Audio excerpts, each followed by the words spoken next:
आपण अत्यंत महत्त्वाची अपडेट पाहतो। हा व्हिडिओ आपण शेवटपर्यंत पाहावा। अजूनही आतापर्यंत आपण चॅनल जर सबस्क्राईब केलं असेल सबस्क्राईब करा, समोरील बेल आयकॉनला क्लिक करा। निश्चित यूट्यूबच्या नोटिफिकेशनमध्ये सतत नवनवीन अपडेट आपल्याला पाहायला मिळतील। पाहूया सविस्तर। एनपीएस मध्ये कर्मचाऱ्यांना जुन्या पेन्शनचा लाभ मिळेल अशी माहिती अर्थमंत्र्यांनी दिली।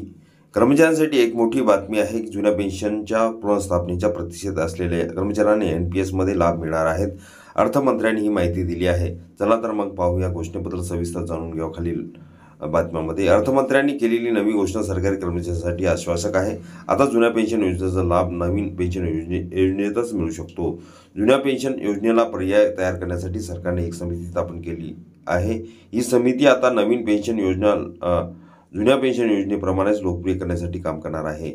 यामध्ये निश्चित परतावा मिळेल अशी अतिरिक्त कमाईचीही चर्चा होत आहे। याशिवाय सरकारने योगदान 14% पर्यंत वाढवण्याची योजना आहे। नॅशनल पेन्शन सिस्टीम किंवा नवीन पेन्शन स्कीम बाबत नवीन व्यवस्था केली जाईल। केंद्र आणि राज्य सरकार ती स्वीकारू शकतील अशी व्यवस्था असेल। जुन्या पेन्शन योजनेबाबत काय चर्चा होत आहे? खरे तर जुनी पेन्शन योजनेबाबत सरकारी कर्मचाऱ्यांनी देशभरात अनेक दिवसापासून आंदोलने केली आहेत। अनेक राज्यांनी जुनी पेन्शन योजना बहाल केली आहे। अशा परिस्थितीत आता केंद्र सरकार ह्याकडे लक्ष देत आहे। मात्र केंद्रीय स्तरावर जुनी पेन्शन योजना राबवली जात आहे नाही, परंतु वित्त मंत्रालय नवीन पेन्शन योजनेतील हमी परताव्याचा पुनरावलोकन करत आहे। आता बाब अशी आहे की जुन्या पेन्शन फायदे नव्या पेन्शन योजनेत जोडल्याची चर्चा आहे। सरकार आता नवीन पेन्शन योजनेत किमान हमी पेन्शन योजना आणण्याचा विचार करत आहे। यामध्ये पेन्शनधारकाच्या अतिरिक्त कमाईवरही भर असेल। याशिवाय सरकारचे योगदान 14% जास्त वाढवण्याचाही विचार आहे। मात्र सरकारी तिजोरीवर बोजा न टाकता योगदान वाढवण्याचा मार्ग शोधला जात आहे।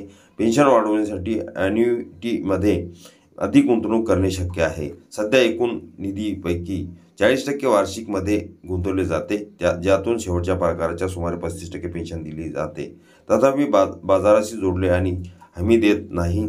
एनपीएसमध्ये सध्याची व्यवस्था काय आहे? मूळ वेतनाच्या 10% कर्मचारी आणि 14% सरकारद्वारे योगदान दिले जाते। एकूणच मूळ वेतनाच्या 24% पेन्शन फंडात जमा केले जातात। फंड मॅनेजर शेअर आणि डेट फंडात पैसे गुंतवतात। तथापि शेअर्स आणि डेटामधील गुंतवणुकीची टक्केवारी कर्मचारी ठरवते। निवृत्तीच्या वेळी 60% रक्कम काढता येते, तर 40% वार्षिक रक्कम योजनेत गुंतवली जाते। निवृत्तीच्या वेळी काढलेले पैसे पूर्णपणे करमुक्त असतात। जुन्या पेन्शन योजनेत काय व्यवस्था आहे? जुन्या पेन्शन योजनेत सरकारी तिजोरीवर पैसे दिले जातात। यामध्ये मागील महिन्याच्या पगाराच्या निम्मे पेन्शन दिले जाते। कर्मचाऱ्यांच्या मृत्यूनंतर पती पत्नीलाही पेन्शनचा लाभ मिळतो।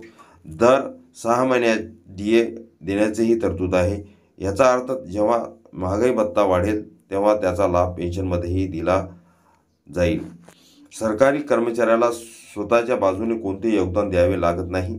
सरकारने नवा वेतन आयोग लागू केल्यावरही पेन्शन वाढते। जुन्या पेन्शनला आरबीआयने काय दिला इशारा? जुन्या पेन्शनबाबत अनेक तर्क लावले जात आहेत। आरबीआय यांच्या विरोधात काही काळापूर्वी आरबीआयनेही याबाबत इशारा दिला होता की यामुळे सरकारी तिजोरीवर बोजा वाढत आहे। यामुळे विकास कामावर होणारा खर्च कमी होतो, जो अर्थव्यवस्थेसाठी हानिकारक आहे, असा इशारा आरबीआयने दिला। कर्जबाजारी राज्यांसाठीही जुनी पेन्शन ही समस्या आहे।